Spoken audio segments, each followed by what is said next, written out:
Welcome back to the AI Daily Brief Headlines Edition, all the daily AI news you need in around 5 minutes. Boy, it is so clear to me that the combination of Gemini 3 and these new OpenAI 5.1 Pro and Max models, plus what we're about to hear from Nvidia, is significantly putting a damper on the bubble in AI bubble talk. Nvidia had its earnings call yesterday, and CEO Jensen Huang went right into it.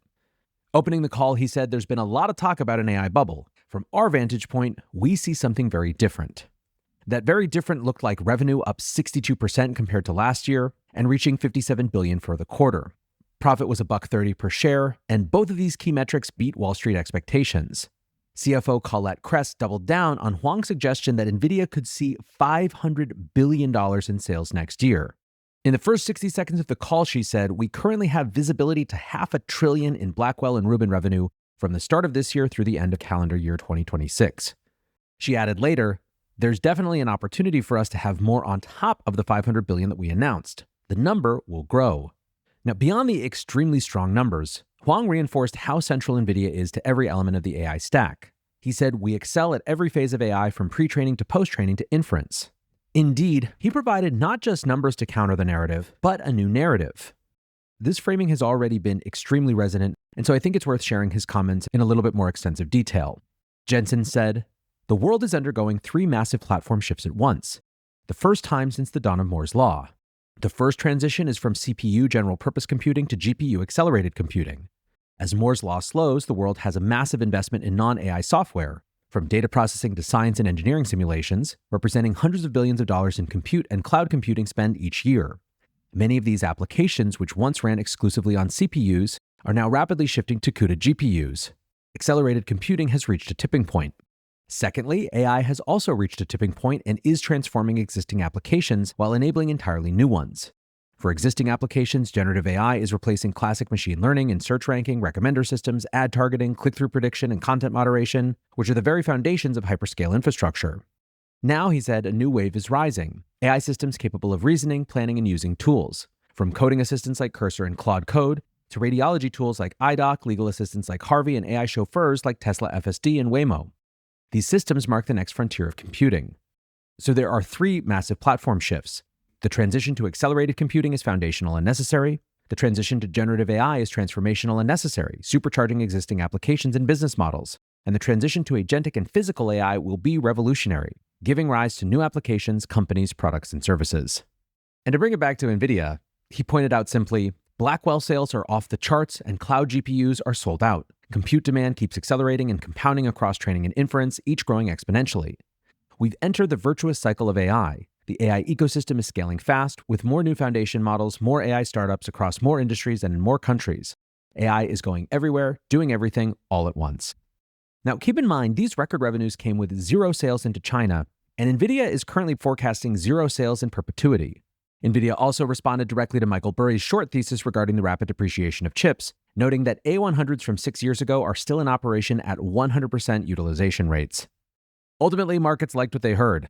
Brian Mulberry of Zacks Investment Management said, "Markets are reacting very positively to the news that there is no slack in AI momentum."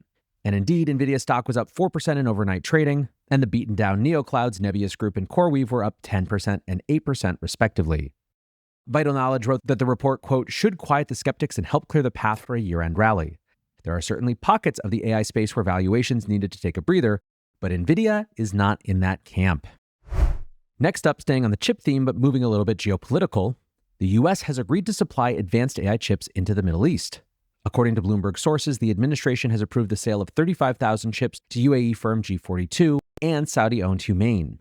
The chips form part of broader bilateral deals that include prohibitions on diverting hardware to China.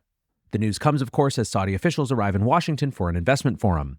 President Trump has said that $270 billion worth of deals are being signed between dozens of private companies.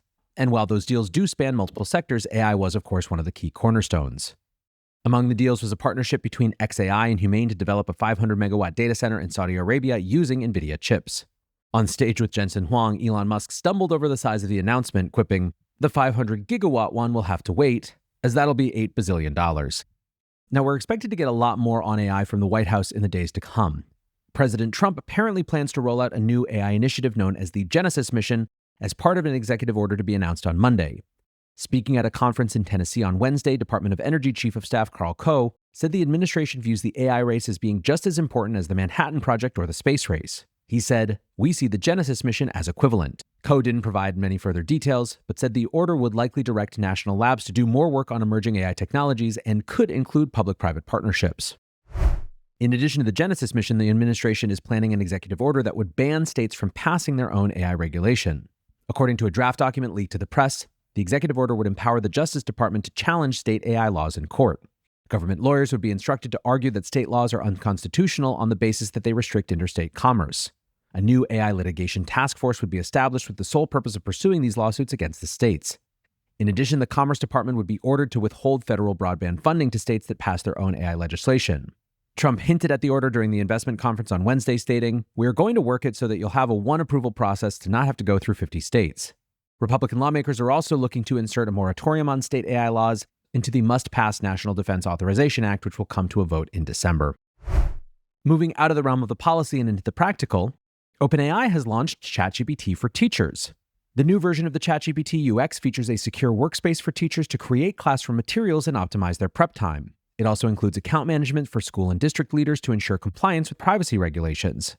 OpenAI is using the service to demonstrate how the features they've added this year can be utilized by teachers. They highlight the use of memory to ensure ChatGPT remembers curriculum details and preferred formatting for lesson plans. Teachers will also be able to make use of new ChatGPT integrations like Canva and Microsoft 365 to create presentations and documents natively in ChatGPT.